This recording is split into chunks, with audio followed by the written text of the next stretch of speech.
Hello, and thank you so much for tuning into my podcast. My name is Kara, and I'm a holistic health practitioner for both people and pets. After working for years in the conventional medicine field, I realized that while our lifespans may be getting longer, our health spans are rapidly shrinking. And when it comes to our pets, both their length and quality of life are decreasing. When I turned to functional medicine and a more holistic approach to health, I saw dramatic improvements for my pets, myself, and my patients. Join me each week as I merge natural health for people and pets by focusing on the root cause of disease and applying raw, real remedies that you can use to improve overall wellness for every member of your family, including the furry ones. Hey, welcome back to this week's Raw Remedies episode. This week I'm excited to announce that my guest is going to be Roxanne Stone, who is a nutritionist and food scientist with a master's degree from Utah State University. After a decade in the human food industry, she left in 2004 to found Cascadia Food Consulting, driven by a commitment to organic, regenerative, and pasture-based agriculture. Her work supports biodynamic farms and sustainable food systems. Roxanne entered the pet food sector at the request of her sister Jacqueline, co-founding a family-run raw pet food company. She brings expertise in formulation, ingredient sourcing, R&D, manufacturing, and regulatory navigation. As a dedicated advocate for raw feeding, she regularly attends AFCO meetings to represent small, raw pet food manufacturers. In 2022, she joined Solutions Pet Products as the Director of Nutrition Education. She's a longstanding member of the Animal Welfare Institute, the Weston A. Price Foundation, and the Farm to Consumer Legal Defense Fund. This is going to be an amazing episode, so I hope you guys are ready for about 45 minutes of having your mind absolutely blown with phenomenal nutrition information. So let's get to it. All right, everybody, and we are back with Roxanne Stone. Roxanne, thank you so much for coming on and taking time out of what I'm sure is a ridiculously busy schedule to chat with us today. Of course, happy to be here. Thank you for having me. Yeah. So, I first ran into you a couple of years ago, and I knew already about Solutions Pet Products, but I hadn't met any of you guys before, and I already was a really big fan, so I was very excited to meet you and be introduced to you and hear a little bit about what you do, which I find very impressive. And we have kind of a similar background in terms of transitioning from the human realm into the pet space. So can you tell us all a little bit about your background in food sciences and how you ended up formulating raw diets? Yeah, absolutely. So I have to credit my sister Jacqueline. Unfortunately, she is no longer with us, but she is the one that got me into uh, formulating for raw pet food. So my background is nutrition and food science. I'm a nutritionist and food scientist, and I did my graduate work at Utah State, which is a big ag school. So go Aggies. And my specialty was in dairy and meat science. So I had that background, obviously, and but I was working very conventionally in the industry. One of my jobs was research and development at Jack in the Box. So I used to work on, yeah, I used to work we have on those in cheese. California. Yes, exactly. It was a fun job, but as far as using any kind of real nutrition or making food that was going to be nutrient dense for people, that wasn't in the playbook there. So I lost interest in that, and my husband actually came down with melanoma in like around 2004. He's all good now, and we caught it early, but that sort of put me into that. We really need to start eating better for our health and for longevity, and looking more into that. And at that point in time, I stepped away from sort of conventional R&D and food science to my own consulting business. So I had an independent consulting business that I wanted to do more organic and more sustainable foods, because that I felt was the future, and also just for my own family, like to learn more about feeding myself and my own family better. I have a daughter, and we have a daughter too. So so I kind of left the industry, the food side, the food development industry in the human side, and started. I was still consulting for the human food industry, but at that point, my sister called me. I left 2004 Jack in the Box. I worked for about 3 or 4 years independently, And then I get a call from my sister Jacqueline, and she says, Mom reminded me you're a food scientist. And it's literally how the conversation went down. She's like, she reminded me you're a food scientist. She's like, I need you. How do you feel about pet food? Right. And I'm like, taking this call, like my typical big sister, kind of bossing me around. And so I was like, well, that sounds really cool. Like, that's really interesting. Like, what's going on? Because she actually was working for Nature's Variety at the time. So Jacqueline had a long history um, in the industry, in pet food and in veterinary medicine. Yeah. She was a vet tech. She did go to school. She didn't graduate, but she did go to school for veterinary medicine. And then she used that experience to become a vet tech, and she worked very closely and interned very closely under several holistic vets. And so she early on had her epiphany on why feeding fresh and raw foods made such a difference in the health and welfare of these animals that she was treating. And so she eventually got out of the veterinary medicine industry and went into selling pet food. And so that was where she got where she was appointed at Nature's Variety, one of the first commercial raw pet foods. And it was very pure in form back then. And the reason that she stepped away was they decided to HPP the food. My sister was a real purist, and she was like, I can't get behind the food anymore. I really think that that's not the way she wanted to see the industry go. So she had no intention of starting her own pet food company, but sometimes that's how the universe works. And she and another coworker that she worked with at Nature's Variety were actually the visionaries, in starting Answers. And then she brought me into the fold pretty much right away to do the manufacturing and the sourcing and help with formulation. So that's how I got into it. It's so funny how you mentioned a conversation that started with "Mom reminded me."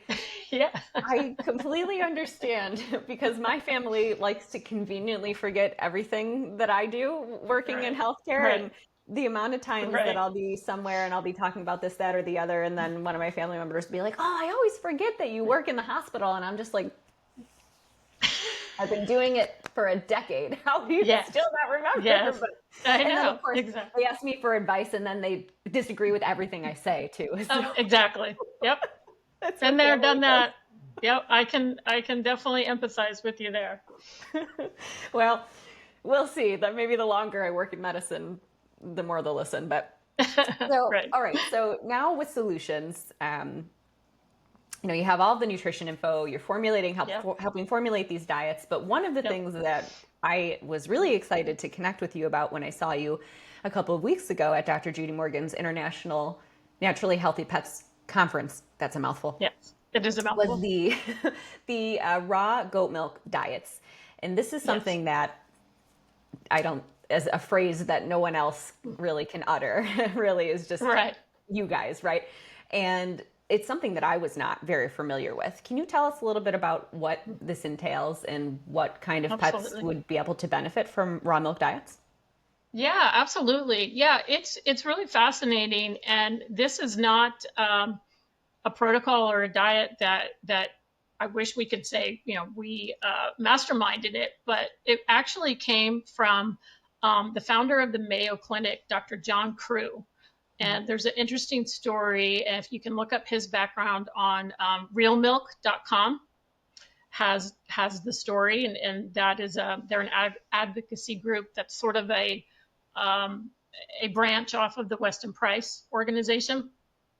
And this protocol on doing nothing but raw milk, and of course has to be raw for it to be effective, was used in people in the early 1900s, before the huge push of the Industrial Revolution, when they were still, not over processing food, and we didn't have the pasteurization process in place. They would get raw milk from these pasture raised animals and take people off all of their food and all of their medications, and it was used for a myriad of different disease states that these folks were finding themselves in. So it could be, certainly kidney disease, diabetes, edema, tuberculosis, any kind of lung, asthma, ailments. And they would just bed rest them and feed them nothing but raw milk for 30 days. And the theory behind this, and what the scientists and doctors at the time theorized, is that because milk is so close in chemical makeup to blood, because they're both bodily fluids, right? They have a very similar chemical makeup, that it was likened to giving that person a blood transfusion. And that was helpful in reestablishing the immune system, allowing the body to sort of rest digestively so that it could put all of its energy towards fighting whatever, whatever foreign invader or whatever inflammation process was going on, or systemically in the body. So my sister was aware of this protocol, right? And so early on, when we're working together, she says, I really think that this could work in dogs, and in pets. I think this is awesome. Like, we should try to apply it. But she's like, I don't want to do it until we, really feel confident that we got this right. So let's test it on mom. So we get our mother, right? She's 72 at the time. She's such a trooper. She's such a sweetheart. She would do anything that Jackie and I told her to do. Oh my gosh. She had all the ailments: diabetes, early kidney disease, a autoimmune disease called Sjogren's syndrome that was similar to lupus. Yeah. Right. So she's on, yeah. So we're like, Mom, you got to try this, right? And she was living with me at the time. I was in Southern Oregon, and she happened to be living with me at the time. And so we did, like, there's books written on this. I have one by Bernard McFadden, and another one by Charles, I think it's Dr. Charles Sandor. And I can give you the references to them. So I read the books, and I really studied the protocol, and I'm like, all right, we're going to follow this exactly. And then my mother was our feedback, right? Because in a dog, they can't talk to you, right? And so you can't say, are you hungry? How are you feeling? How are these things? So we gathered all this information from my mother while she did it, and it was incredible. And she lost, she was overweight at the time. She needed to lose some weight. She lost 33 pounds in 31 days of this, and she drank a full gallon of milk each day. And we took her off all the medications that we possibly could, that we felt safe to take her off. The only thing we didn't take her off of was her levothyroxine, because she had her thyroid radiated, so she did not have any thyroid producing hormone. But we took her off her metformin. Because I thought, okay, this milk is going to be perfect for regulating her blood sugar, everything. And so 3 times a day, I took her blood sugar. I measured her blood glucose. I measured her blood pressure. We just took notes on how she was feeling, kind of, her stool samples, which is gross, I know, but this was all factored into what we were like trying to figure out to feel confident that we could do this. And she did say, she wasn't hungry at all. She had to consume, like I said, at least a gallon of milk. You kind of have to rest. And long story short, it worked out great. And she did this protocol at least 3 times in a 10-year period. But once we did it with her, and then Jackie did it on her own dogs. She had 3 Mastiffs at the time. And she did, and once we were, very confident that they would drink enough of milk, because that was part of the issue, was like, are they going to voluntarily drink enough of this milk, to keep their caloric intake where it needed to be? And that was one of the questions we had. And sure enough, you keep offering the dog milk, they'll drink it. They love it. So that was the big thing. So we implemented it, and so we thought, what a perfect way to help get dogs back into remission that are really struggling with leaky gut, IBD, symptoms, allergy symptoms. It's sort of a great reset for the whole body and the immune system. Yeah. But you really do have to do it for 30 days. But we've done this now for 15 years on hundreds of dogs. Then I'd say we have about a 90% success rate There's not too many dogs that don't, and even the ones that maybe weren't 100% successful, they still saw some benefits, but maybe they didn't get a complete turnaround Mhm. in symptoms. But I'll tell you, it's amazing. It's really great, and it's a great way to transition very sick dogs that maybe are coming off of kibble and you want to get them onto raw. But sourcing is paramount. You cannot get healthy food from sick animals. So you can't do this diet with pasteurized, confined animal feeding operation type milk. You have to Yep. do this with milk that is from pasture raised animals that are fed correctly. These animals need to be in a humane and safe environment, and you're going to get a really healthy, functional food out of that. That's amazing. By chance, do you know, you're on the Pacific Coast, do you know Raw Farms, the raw milk I brand? do. I know Mark McAfee. Yeah, the Yeah, so owner. I actually had Mark on a couple of months ago, and he was telling me about a gentleman Awesome. who had come from, if Mark happens to be listening, forgive me if I'm wrong, but I think he said from Nigeria. He came here, started eating the standard American diet, and within about 10 years developed severe Crohn's disease.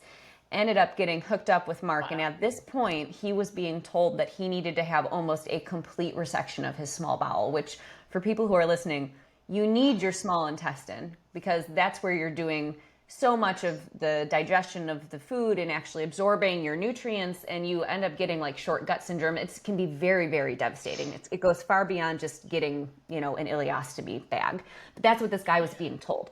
He ended up peeling back everything and drank about 2 gallons of Raw Farms raw milk and nothing else every single day for 3 months. And when he went back for his checkup, all of his Crohn's disease spots were gone. Yes. And Yes. it was like mind Awesome. blowing to hear this information from Hmm. him. And it Hmm. just, it stinks that raw milk gets such a bad rap because the early Doesn't it? 19th century or 1900s, excuse me, great. Yeah, before we took all of the cows and crammed them into industrial areas and dirty cities where we were throwing our feces out onto the street. And then, sure, we just, then we started having issues with raw milk and people were actually getting sick. We've learned from that and it's not a problem anymore. But unfortunately, the Right. mantra about raw milk is dangerous remains. And it's really, really hard to get past that rhetoric. It is. It is. It's been a heck of an uphill battle. I can tell you that.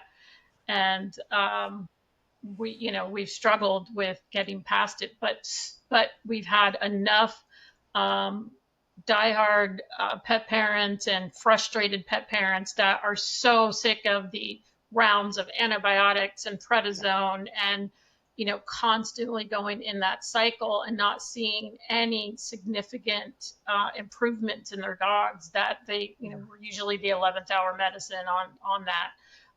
But because it really does it does take some dedication to do that type of Yeah. diet. You really do have to be around or have somebody, a caretaker that's pretty much present with your dog, because it does require small feedings throughout the day. So 4 to 6 feedings is really how you want to accurately deliver that milk, so that it's almost like going back to feeding them as an infant or a baby. Hmm. You really are. You're sort of regressing that digestive system to its infant stage to rebuild it back to something that can handle, Yeah. more complex foods again. So it Yeah. makes sense to me as a nutritionist, because it's like that. When you look at what all mammals get, right? We're all mammals. We all start our life with raw milk, Yeah. in its purest form. So you have to look at this and say, that is Mother Nature's perfect food. We Right. really can't do anything better than that. And then because you're keeping it raw, all of the enzymes are active, all of the synergistic cofactors are there. It's just no work for the body to digest that. So that just makes such sense to me, from that kind of stamp, from metabolizing how that works. That, yeah, you're going to rest off, because digestion, takes so much energy.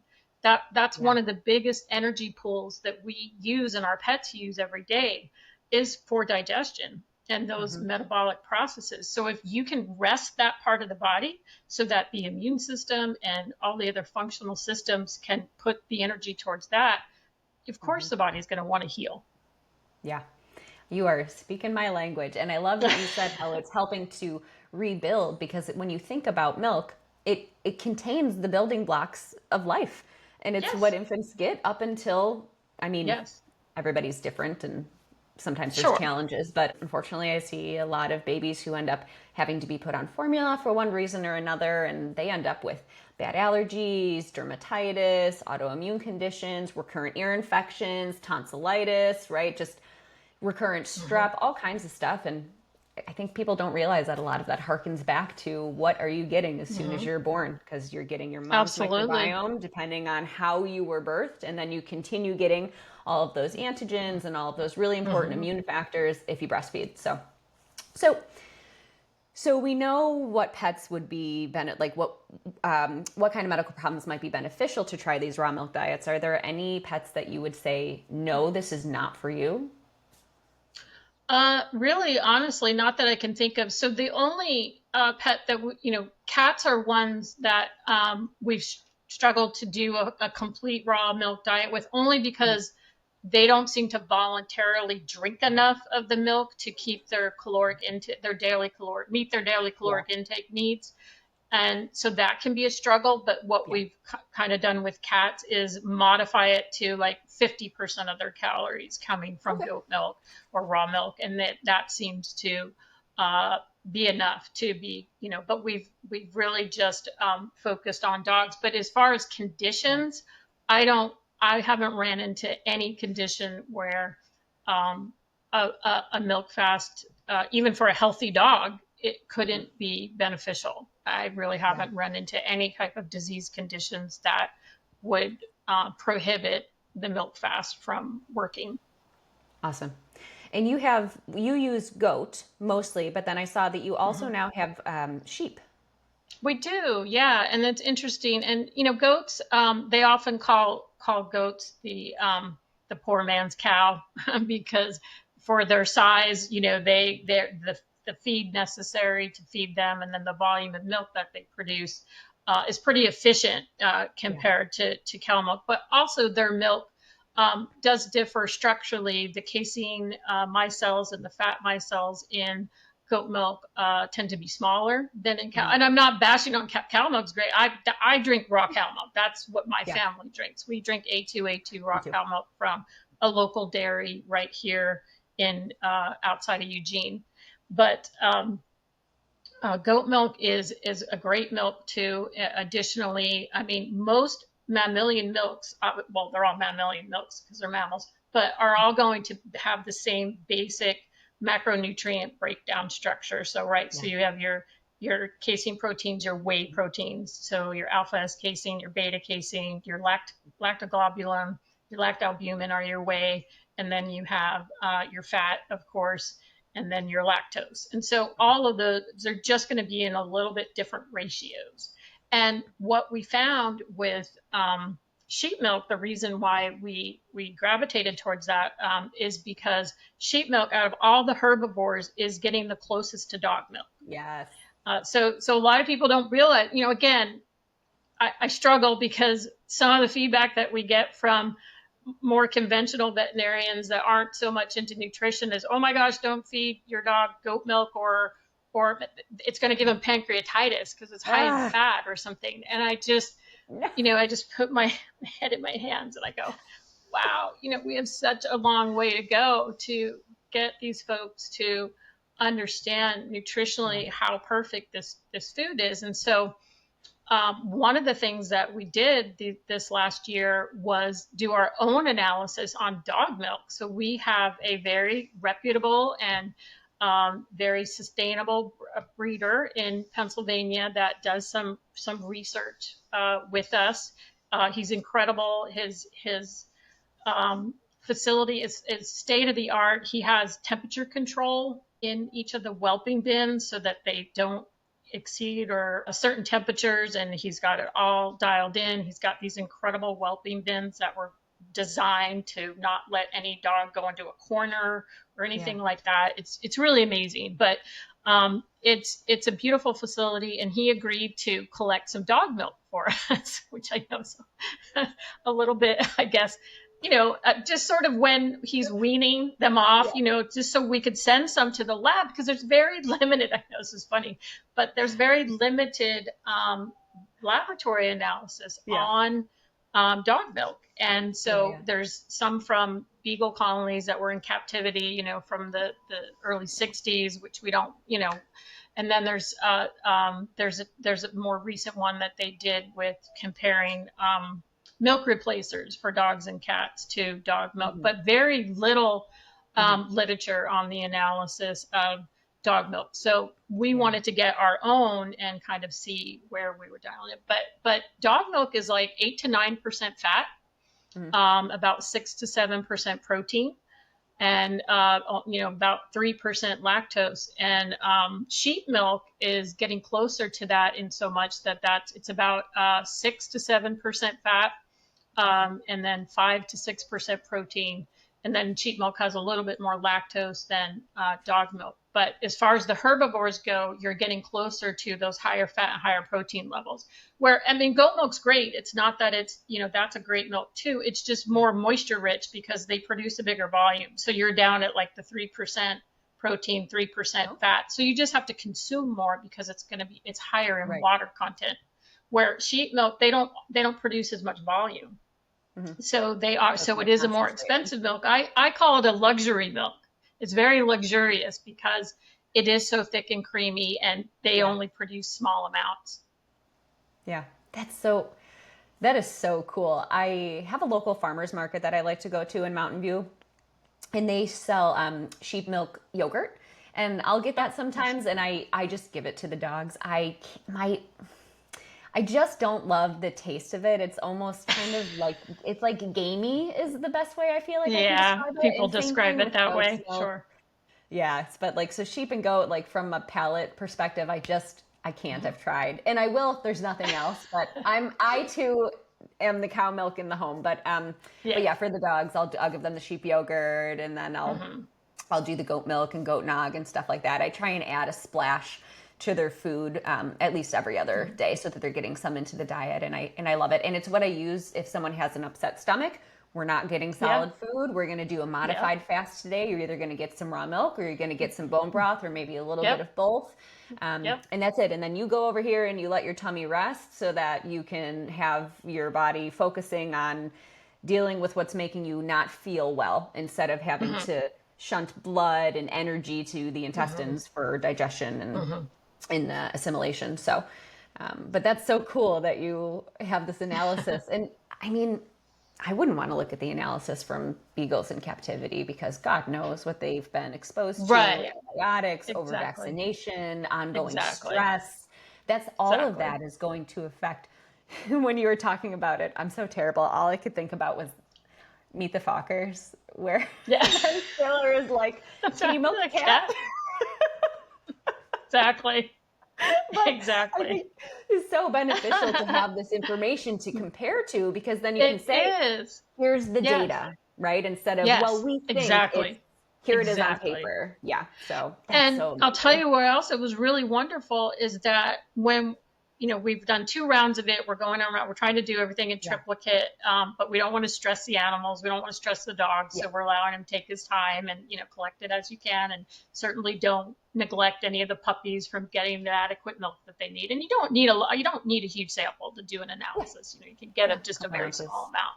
But Absolutely. what we're finding is that when you do the more micronutrient breakdown, right? And you get down Yes. to your zinc levels and your calcium and your phosphorus. So milk, as we would expect, is beautifully balanced in Yeah. its minerals, and calcium phosphorus has that 1-to-1 calcium phosphorus ratio naturally.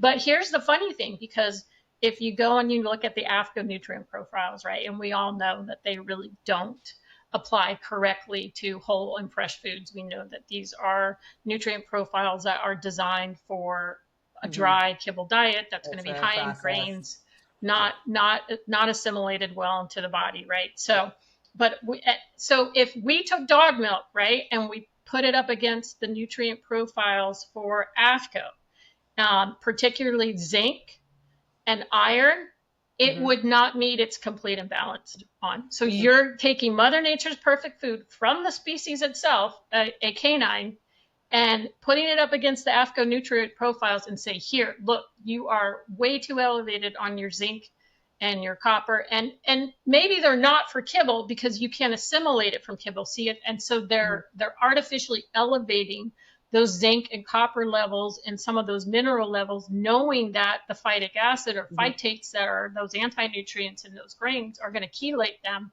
keep them from being absorbed in the body. So a responsible raw food formulator is going to look at that and go, well, I'm not going to artificially put more zinc and copper into my diet, because especially if I'm using a lot of organ meats, if I've got plenty of liver in there, that is all going to help in that bioavailability. And so you don't want to artificially elevate your zinc and your copper levels just to meet AFCO nutrient profiles so you can say you're complete and balanced. But that's what we're faced with. So if we don't meet those, and then they come to us and people say, well, are you complete and balanced? Well, yes, we are, but here's why we don't want to meet those few mineral requirements. Yeah. Not according to this governing body whose recommendations actually and we can apply show to that. Food. Yeah. We can show that in dog milk. We can show that in canine milk samples, that even canine milk is not meeting the nutrient requirements for AFCO. Yeah. On certain elements, Yeah. Well, I'm going to that meeting in a few months. I'm ready to sit through the torture like a terrible car wreck. I will look and I will not look away. I will listen and I will learn. So switching gears a little bit here. We talked a lot about the milk. I love that you have the data for the dog milk. I'm super excited that you have the sheep milk, and I can't wait to grab some locally. But you also have your restorative diets. So pets with issues ranging from yeast, which we know is a huge problem for a lot of animals, actually something that I'm dealing with my golden retriever right now. No, sorry. To allergies, to cancer. Yeah. It was my fault. I disrupted his microbiome with something I did a couple of months ago, and I actually ended up getting the yeast and fungi. Oh, good. Yeah, that's great. I'm awesome doing this, tincture. and then I'm going to be restoring, and I have some raw milk and kefir and stuff like that. But yeast allergies, cancer, GI conditions. You have a lot of different things that you kind of approach with your restorative diets. I would love for you to tell us what makes these so unique. Yeah, absolutely. So as I mentioned before, sourcing is paramount, right? Because you cannot get healthy food from a sick animal. And if you look at our modern day agricultural system and how we do livestock, unfortunately, there's just it's an inconvenient truth, but they are not well, these animals. It's devastating. And it is. It's very devastating. And so if you pull food from that very, I don't want to say corrupt system, but just, not energetically positive system, you're just not going to get good results for any of us, for humans alike. So we need to go to sourcing back to sort of the traditional way of how, as much as we can give these animals a species appropriate environment, where they're getting species appropriate food. They have enriched environments. They can get in the sun. They can do their animalistic behaviors that they're meant to be. All of that combined makes such a difference in the energy output of that food. And I mean that on a large scale, right? So if you look at, unfortunately, and I don't want to be a Debbie Downer here or take the mood down. But when I worked at Jack in the Box, one of the things I had to do was go inspect some of these kill floors. Horrible. Oh. And I was at our pork facility in downtown Los Angeles at Farmer John's, so I could be there to audit for our bacon, where we got our bacon. And so not only are, the animals horribly mistreated, but the people there. too that Yeah. work there are unfortunately, a lot of immigrants, a lot of folks that just are, trying to do the right thing, trying to get a job, and they're unfortunately have to do this very difficult work that they're not very happy with necessarily. And so Yeah. you've got that negative energy, you've got the negative energy from the animals being mistreated, highly stressed, in an incredibly stressed environment. And now, how do you expect to get a good, functional, healing food out of that? Yeah. That's the Yeah. thing. So Oh, we have to start with sourcing, and we have to go back to making those changes to create an environment that is healthy for not only the animals, but the people that are there working with these animals and yeah. processing these animals, so that they are, it's not such a negative environment. So I that's, totally agree. step number one. And that's that, to getting the food, what I call functional, that's going to give you those kind of results. There's no sidestepping that. That has to be one of the first priorities that you're going to look at. So that's where we start, obviously, and that's across the board for all of our proteins, our milks, our supplements, Mm-hmm. everything. Has to be at the highest level of sourcing that we can possibly get. Awesome. And then secondly, of course, using whole foods that are anti-inflammatory. So, Yeah. for a large, for reasons that, and again, how that animal is raised is going to make a difference as to Mm-hmm. whether or not that is going to be an inflammatory diet or something that is going to increase inflammation versus decrease it. And that could be as simple as, a feedlot cattle, right? Mm-hmm. Even though it's still beef, it's beef, is going to have a very different Yeah. energetic, constitution to it than a grass-fed, grass-finished cattle that's out on Yeah. pasture, that's exhibiting its normal behaviors and processed in a facility that is not so severe. I love that you say that. It's such an important aspect because people always It talk is. about the nutritional profile, right? So grass-fed beef, pastured beef versus feedlot. Oh, better omega-3 to 6 ratio. Maybe Sure. some phytonutrients present. Great, that's super important. But even Yeah. the energetics, according to traditional Chinese Yes. medicine, when you're thinking about beef is Yes. supposed to be a neutral protein. Well, I'm sorry, Hmm. but your feedlot cow is actually not going to be neutral. That's going to be a hot piece of beef. Exactly. In Exactly. the Yeah, you said energetic it. sense of the word. Yeah. If you want a Yes. neutral to slightly cooling, you better go find pastured. Yes. So I love that you take that into Exactly. account. Exactly. So, and that's, with our milks and everything. And then, of course, as much as you can keep that food in its native state. Hmm. Okay. So, all of its native, true native companions, its synergistic cofactors, live enzymes, all of that, you want to not disrupt that as much as possible. So that means, taking the minimal amount of processing that you can do to Yep. commercially deliver this food into, a convenient state, though. So freezing is really, the only harsh technique and it's, if you do it right and you do it quickly and you blast freeze things fast. Water's amazing, and my minor's in chemistry, and so I took this whole online course about the chemistry of water, Yeah. and and a lot of people don't realize that there's 4 phases of water instead of 3, and there's this 4th phase that they studied that's called this exclusion zone. What I'm getting at is that the quicker you can freeze, the faster you can freeze and keep that cellular water and all of that moisture where it should be, instead of having Yeah. it um, dehydrate and move through the tissues, then the better off you are at maintaining the integrity of those tissues and maintaining the integrity of the nutrients, right? Okay. So that's why IQF is so that's called individually quick frozen. When that came out in the food industry, where you could IQF a carrot, IQF your broccoli, and keep that integrity of that fresh vegetable as much as possible to get Hmm. it delivered, and but yet still keep it in that state for a year or more. That's awesome. That was a huge jump in not damaging that food and not having to process it as much. Yeah. So all of our foods are flash frozen, and then they come to us that way in their raw material source.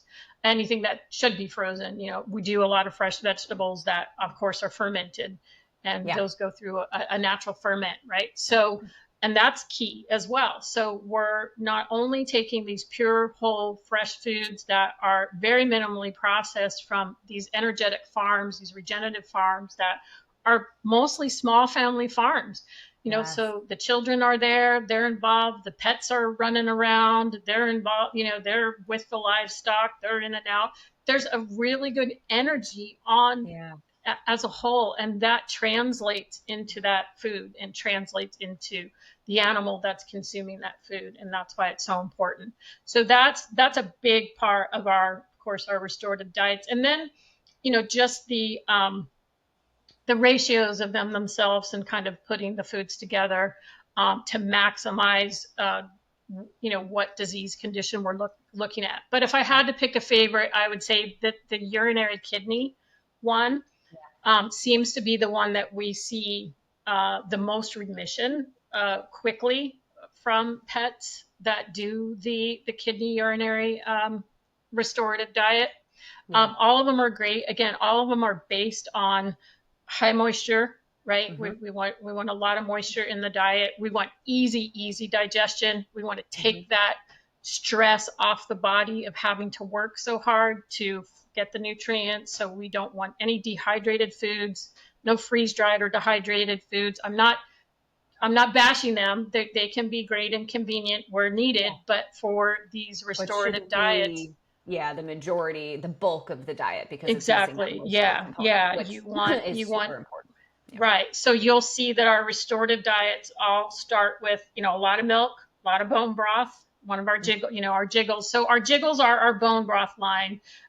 We named them jiggles for, the little, it's a play on words for gelatin, because you get gelatin out of bone broth. That's what you get. So when it's in the body, it's called, they can be. They're pretty thick. I mean, we add a fermented component now to all of them. So they're getting a little bit more diluted with either fermented ginger in the chicken, fermented beets for the beef jiggles. Of course, we have the fermented herring that goes into the fish. And now we're adding sauerkraut or fermented cabbage into the pork. So there's that degree of fermentation. And that's another key element in these restorative diets, having those key fermented ingredients in there to increase that bioavailability. They're very immune boosting. A lot of people don't realize too. So not only is fermentation good for what we call competitive inhibition, right? So we have these competing bacteria that are introduced, this nice diversity of bacteria that are introduced with these fermented foods that tend to suppress the proliferation of pathogens, or at least compete, so they might still be there, and they might even be necessary for a diversified microflora, but we're keeping them. So, because a lot of these pathogens in my background in microbiology and what I've learned, they're always called opportunistic pathogens, if you've heard that term, right? And that's what we mean. So that, they're ubiquitous, right? These salmonella, Clostridium, all of these things are ubiquitous in nature, and we deal with them all the time.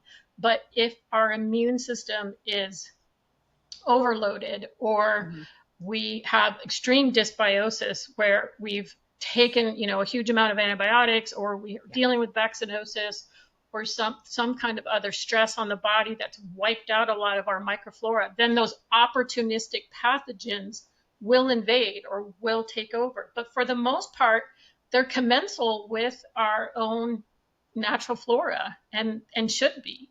So we don't want to eliminate them completely, right? So that's what's so great about fermentation, is we're not talking about a kill step. This is not a sterilization procedure. This is not a kill step. This is using the own inherent microflora that's there and present, and just adding to that, and broadening the ecosystem, that micro ecosystem, to reduce the risk of pathogens and increase the benefits of. I love that. So that's why the restorative diet. Yeah. Yeah. My dogs, my kitties don't They like kefir.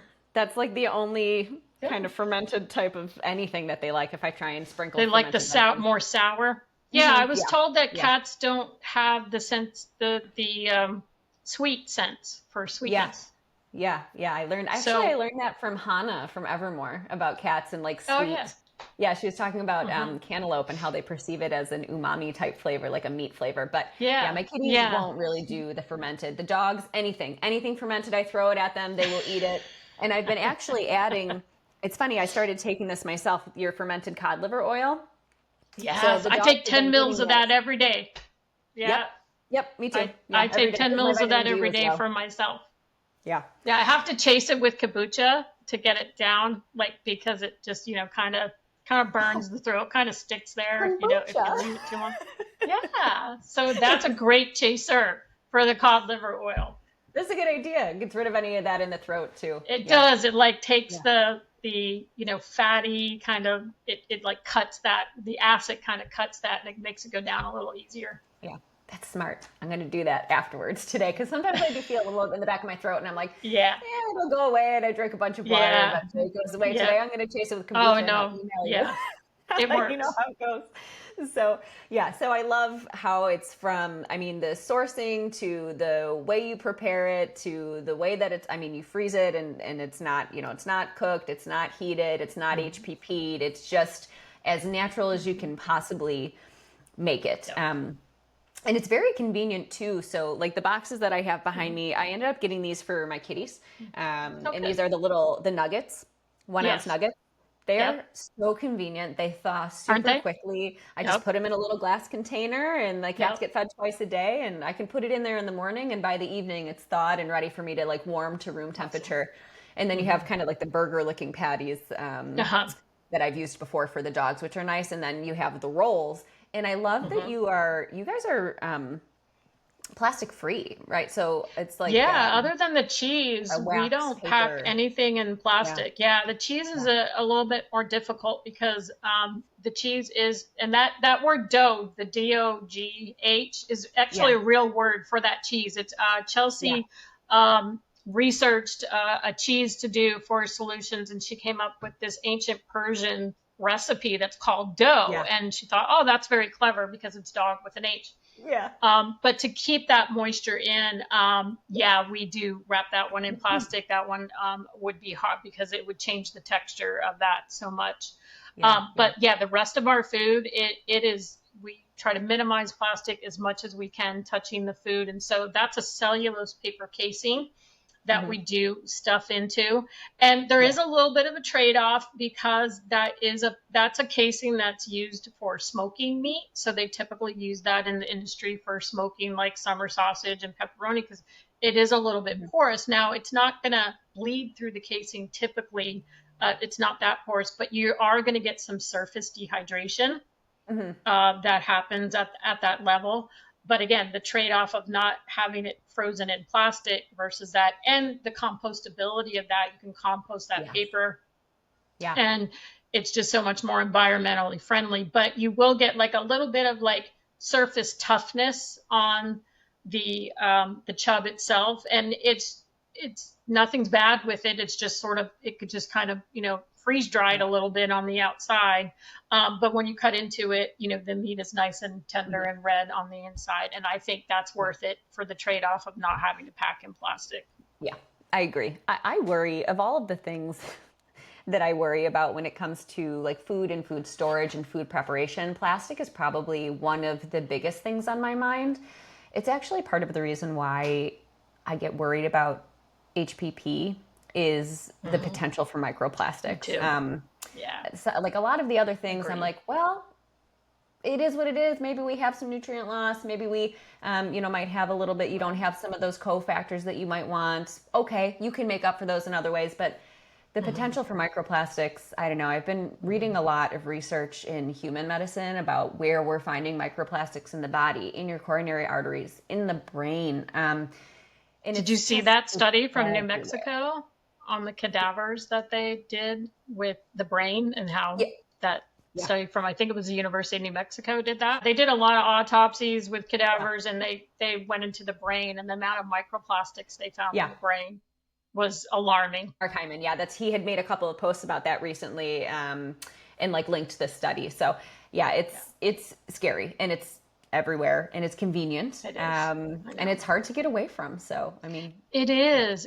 They don't there's not a lot offered in the packaging industry. They are doing research. There are some really innovative and novel package types, but they're so expensive that, when we did some research on moving to other forms of packaging, like for the cheese and stuff, like it's just people won't, the average consumer is not there yet to get up to that level. And hopefully we can get there soon and start doing larger volumes where they are going to be more affordable, because we have to do something. Yeah, you can't make the cost astronomical, or else it's not helping anybody. Exactly. Yes, exactly. So I would love if you could leave our listeners with like your best actionable takeaway when it comes to nutritional advice. Like if there was any one thing that you had to say to a pet parent who just wants to do the best by their pet when it comes to species appropriate nutrition, is there any one direction you would point them in to start or to continue? Yeah, I would say, if they're not already doing it, add at least one component of raw, live nutrition to their dog's diet daily. So when I talk about live foods, like living foods, so those are foods obviously that are like your reproductive foods or fermented foods that have these live active microorganisms that are metabolically active, creating energy, and that is so important to get into your dog's diet. So that could be in the form of raw milk. It could be in the form of a tablespoon of sauerkraut, a pasture-raised egg, a raw egg. Please add something that's living and raw and fully unprocessed to your dog's diet every day if you're not already doing that. Love that. And that's what we do here. And that's probably the first thing that I tell people who are on the fence about going 100% fresh food. I say, if you can add at least one fresh food component to the diet, and if it's an egg, make sure it's pasture raised, or in my opinion, it's not worth it. And if it's milk, make sure it's raw, 100%. Or else, in my opinion, it's not worth 100%. it. So yeah, you get your fermented veggies in there, and I mean, you're really, really boosting the bowl. And if you're feeding 100% fresh food, those should be a component of the diet. That's why when I did my Vital Paws diet like breakdown that I created, because it's just the way that I feed my dog. So I was like, I'm going to show other people how I do it. I have fermented food as a specific component of the diet. It's not just like an afterthought. It's not just add this topper if you want to. It is legitimately a part of the diet, and it is always included. And I just think that the importance of that can't be understated. So awesome. Yeah. This was, I didn't even know how it's already been an hour, but it's been an amazing one. I know. So I feel like I could talk to you until we're blue in the face, but alas. I agree. I feel the same with you.